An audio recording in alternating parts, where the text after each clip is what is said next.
Chapter of history کے معزز سامعین السلام علیکم۔ سامعین، تاریخ ہند کے سلسلے کی ایپیسوڈ نمبر 53 میں خوش آمدید۔ لارڈ کارنوالس نے بنگلور کے آس پاس کے کئی اور علاقے لے لیے اور پھر آہستہ آہستہ کوچ کرتا ہوا سرنگ پٹن پہنچا۔ ٹیپو کی فوج کو شکست دے کر شہر میں دھکیل دیا اور قلعہ کی فصیل پر گولہ باری شروع کی۔ ٹیپو نے دیکھا کہ قلعہ جلد ہاتھ سے جاتا رہے گا، اس لیے اس نے درخواست کی کہ صلح کر لی جائے اور جو شرط انگریز تجویز کریں وہی منظور ہے۔ سامعین، ویڈیو میں مزید آگے بڑھنے سے پہلے چیپٹر آف ہسٹری کو سبسکرائب کریں، اس ویڈیو کو لائک کریں اور بیل آئیکن پر ضرور کلک کریں۔ شکریہ۔ اب سرنگ پٹن کے مقام پر انگریزوں اور ان کے دونوں ہمراہیوں اور ٹیپو سلطان میں صلح ہوئی۔ ٹیپو کو اپنی آدھی سلطنت دینا پڑی اور اخراجات جنگ کے عوض 30 کروڑ روپیہ، آدھا نقد اسی وقت اور آدھا کچھ عرصے کے بعد۔ نصف روپیہ جو دینا باقی رہا، اس کے بجائے اس کو اپنے دونوں بیٹے بطور ضمانت دینا پڑے۔ جو ملک ٹیپو سلطان سے ملا تھا وہ انگریزوں نے نظام اور مرہٹوں کے ساتھ برابر بانٹ لیا، اگرچہ یہ دونوں کوئی استحقاق نہ رکھتے تھے۔ انگریزوں کے حصہ میں مغربی ساحل کا ملک ملہار اور کرناٹک کے وہ ضلع جو اب سلیم اور مدورہ کہلاتے ہیں آئے۔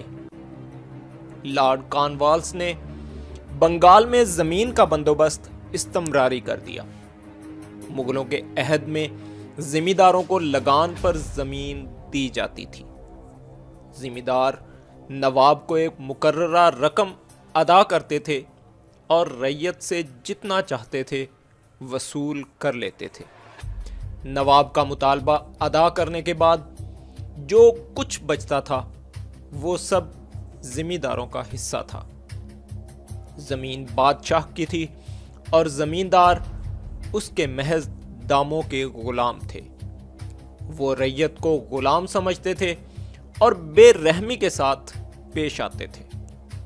یہ رعیت کو ایسا نچوڑتے تھے کہ کسان بیچارے ناداری اور مصیبت کی حالت میں تھے۔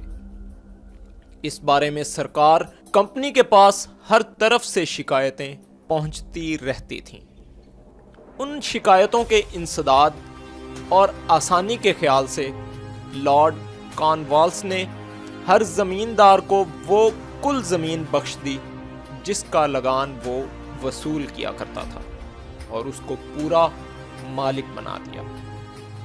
علاوہ ازیں جو معاملہ زمیندار کو سرکار کمپنی میں ادا کرنا چاہیے تھا وہ بھی ہمیشہ کے لیے ایک ہی دفعہ مقرر کر دیا۔ گویا لارڈ کارنوالس نے زمینداروں کی یا امیروں کی ایک ایسی جماعت بنا دی جو اسی طرح اراضی کی مالک ہے جس طرح انگلینڈ میں وہاں کے امیر ہیں۔ ان لوگوں کے پاس جو جائیداد ہے وہ ان کی نہ خریدی ہوئی ہے اور نہ فتح کی ہوئی، بلکہ سرکار انگریز کا بلا معاوضہ عطیہ ہے۔ لارڈ کارنوالس نے ہر ضلع میں مقدمات کے فیصلے کرنے کے لیے ایک جج اور سرکاری محاصل جمع کرنے کے لیے ایک کلیکٹر مقرر کیا۔ لارڈ کلائیو نے دونوں کام ایک ہی افسر کے سپرد کیے تھے، مگر معلوم ہوا کہ دونوں کام ایک ہی شخص اچھی طرح سر انجام نہیں دے سکتا۔ سلطنت انگلینڈ کی طرف سے سخت حکم جاری ہو چکا تھا کہ گورنر جنرل کسی مقامی رئیس کے معاملے میں کسی قسم کی مداخلت یا مزاحمت نہ کریں۔ گورنمنٹ کا منشا یہ تھا کہ جو بڑی بڑی طاقتیں اور ریاستیں اس وقت موجود تھیں جوں کی توں بے کم و کاست بنی رہیں، نہ کوئی زیادہ زور پکڑے اور نہ کوئی زیادہ کمزور ہو جائے تاکہ امن قائم رہے۔ لیکن نظام، مرہٹے اور ٹیپو سلطان اپنے اپنے علاقے لینے کے لیے جدوجہد کر رہے تھے۔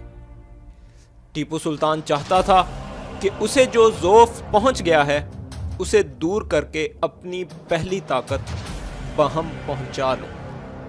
مرہٹوں کا یہ ارادہ تھا کہ ٹیپو اور نظام اور ہند کے باقی کل رئیسوں سے چوتھ لیں۔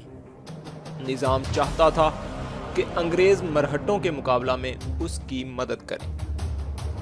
جب مرہٹوں کو معلوم ہوا کہ انگریز نظام کی مدد نہیں کریں گے تو انہوں نے کئی سال کی چوتھ جو اس نے ادا نہیں کی تھی طلب کی۔ نظام کے پاس نہ تو دینے کو روپیہ تھا نہ لڑنے کی طاقت۔ اس نے گورنر جنرل سر جان شور کو لکھا، لیکن وہاں سے جواب ملا کہ ہم اس معاملہ میں تمہاری مدد نہیں کر سکتے۔ اس معاملہ پر پیشوا نے دیگر مرہٹہ رئیسوں کو پیغام بھیجا کہ وہ آئیں اور سب مل کر نظام پر بڑا بھاری حملہ کریں۔ وہ سب گوالیار، اندور، گجرات اور برار سے بڑی بڑی فوجیں لے کر آئے۔ انبوہ کثیر ان کے ساتھ تھا، سب کے سب نظام پر جا گرے۔ کردلا کے مقام پر 1795 عیسوی میں بڑے مارکے کی لڑائی ہوئی۔ نظام ہار گیا، اس کو اپنا آدھا ملک مرہٹوں کی نظر کرنا پڑا اور باقی آدھے حصے کے لیے ہمیشہ چوتھ دیتے رہنے کا وعدہ کیا۔ اب مرہٹہ رئیسوں میں اس ملک و مال کو باہم تقسیم کرنے کے بارے میں جھگڑے شروع ہوئے اور 2-3 برس تک پیشوا، سندھیا، بلکر، گائیکواڑ اور بھونسلہ میں خوب تلوار چلی۔